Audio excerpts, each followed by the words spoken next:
Fala Top, tudo bem com você? Sou o professor Giovanni aqui do canal Assim é Fácil. Nós vamos dar sequência à nossa série de vídeos, movimentos relativos e composição de movimentos, como o sexto vídeo de uma série de 10 vídeos. Fique com a vinheta e acompanhe a resolução da questão de hoje.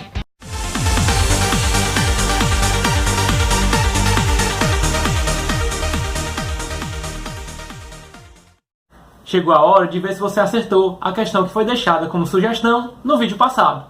Nós vamos resolver agora a quinta questão de uma lista de exercícios que encontra disponível na descrição desse vídeo. Para assinar a lista de frequência da aula de hoje, não deixe de se inscrever no nosso canal, marque o sininho das notificações, deixe seu like e compartilhe nossos vídeos com todos os seus amigos. Acompanhe o vídeo até o final e veja qual questão eu vou deixar como sugestão para que você resolva e acompanhe a resolução no próximo vídeo. Também não deixe de curtir as 2 dicas de vídeos que serão postadas ao final da resolução dessa questão, juntamente com a vinheta do nosso canal. Acompanhe a leitura da enunciado da questão de hoje. Um barco provido de um motor que lhe imprime uma velocidade de 20 km por hora em relação às águas. Então, como você deve ter acompanhado no vídeo teórico desse assunto, caso não tenha acompanhado, clique no card aqui em cima, assista a teoria e volte para acompanhar a resolução dessa questão. Se já tiver assistido, você vai lembrar que a velocidade de um barco imposta pelos motores em relação à água, nós estamos chamando de velocidade relativa. E esta, nessa questão, foi informado de 20 km por hora.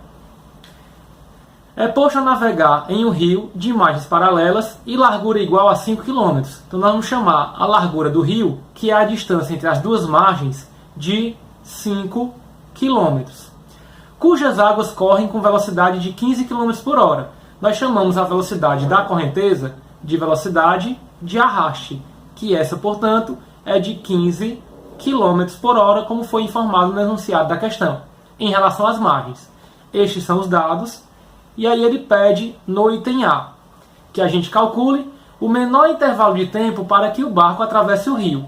Pessoal, é importante lembrar que você deve ter visto na aula teórica que para que o barco atravesse o rio, gastando o menor intervalo de tempo possível, existe um posicionamento padrão do barco em relação à correnteza. Este posicionamento é perpendicular à correnteza. Desta forma, então, nós vamos considerar as margens de um rio como sendo estas duas retas paralelas, e para que o barco atravesse o rio gastando o menor tempo possível, ele deve estar posicionado de forma perpendicular. Portanto, a sua velocidade relativa vai ser representado por este vetor perpendicular às margens, e a velocidade de arraste vai ser a velocidade da correnteza paralela às margens. Veja que esse tempo que ele vai levar para ir de uma margem à outra não é influenciado pela velocidade de arraste, mas somente pela velocidade relativa.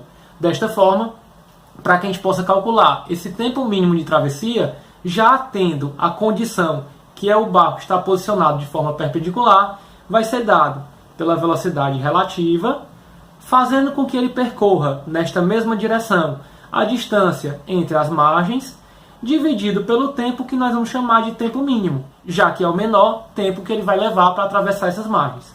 Substituindo os valores, a velocidade relativa 20 vai ser igual à largura do rio, que é de 5 km, dividido por esse tempo mínimo, que vai ser dado por produto dos meios igual ao produto dos extremos. Nós teremos que 20 ΔT mínimo é igual a 5, daí esse ΔT mínimo será resultado da divisão de 5 por 20, que é 0,25 horas, que corresponde a 1/4 de hora, ou seja, 15 minutos. Esse é o tempo que ele vai levar mínimo para atravessar este rio. Veja que ele ainda pergunta no item A: esse intervalo de tempo depende da velocidade da correnteza? Nós já vimos na aula teórica que não. A única velocidade que interfere no tempo de travessia é a velocidade relativa. E é justamente por isso que, para que ele gaste o menor tempo possível, essa velocidade tem que estar perpendicular à correnteza. Vamos agora ver o que pede o item B. Supondo que o barco atravesse o rio no menor intervalo de tempo possível, portanto 15 minutos, qual a distância percorrida por ele em relação às margens? Pessoal, a distância que ele vai percorrer em relação às margens é determinada pelo que nós chamamos de velocidade resultante. Então, observando novamente a figura que nós fizemos no item A, nós vamos achar a velocidade resultante somando a velocidade relativa com a de arraste, Vendo que elas estão perpendiculares entre si, nós vamos aplicando o método do paralelogramo, traçar as retas paralelas a cada vetor partindo do outro, e daí achar o vetor resultante partindo da origem até o cruzamento dessas retas traçadas. Este é o vetor velocidade resultante. É ele que vai determinar a distância que o barco vai se mover em relação às margens. Então você pode calcular essa velocidade resultante e dizer que esta velocidade resultante vai fazer com que ele percorra uma distância total no tempo que ele vai levar para atravessar. Para a gente calcular a velocidade resultante, já que ela é a soma das velocidades relativas de arraste e por elas estarem perpendiculares entre si, este módulo é obtido pelo Teorema de Pitágoras. Caso você não lembre como somar vetores perpendiculares, clique no card aqui em cima, assista a nossa aula teórica que envolve soma de vetores e volte para continuar acompanhando a resolução dessa questão. Se você já assistiu e lembra como resolver, você vai entender que a velocidade resultante é dada pela raiz quadrada da velocidade relativa ao quadrado somada à velocidade de arraste ao quadrado. Daí, a velocidade resultante será dada pela raiz quadrada de velocidade relativa 20 ao quadrado 400 somado à velocidade de arraste 15 ao quadrado 225, que vai nos dar como velocidade resultante o resultado da raiz quadrada desta soma, que seria 625. Portanto, a velocidade resultante será de 25 km por hora. Com a velocidade resultante, eu posso substituí-la na expressão anterior, 25. Isso vai fazer com que ela percorra a distância, que é o que nós queremos calcular, no tempo de travessia, que foi de 15 minutos. 0,25 hora, que nesse caso é mais fácil se a gente representar como um quarto de hora. Assim, passando esse quarto para o outro lado multiplicando, o D será resultado de 25 vezes 1 quarto, que nada mais é do que 25 dividido por 4. Portanto, D será igual a 6,25 km. Essa é a distância total percorrida por este barco.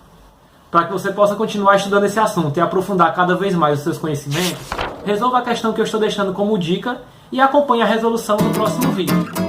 Se você curtiu a resolução dessa questão, não deixe de escrever nos comentários o Assim é Fácil. Também não deixe de inscrever no nosso canal, marcar o sininho das notificações, deixe seu like e compartilhe nossos vídeos com todos os seus amigos. Críticas, dúvidas, sugestões, deixe nos comentários que assim que possível iremos atendê-las.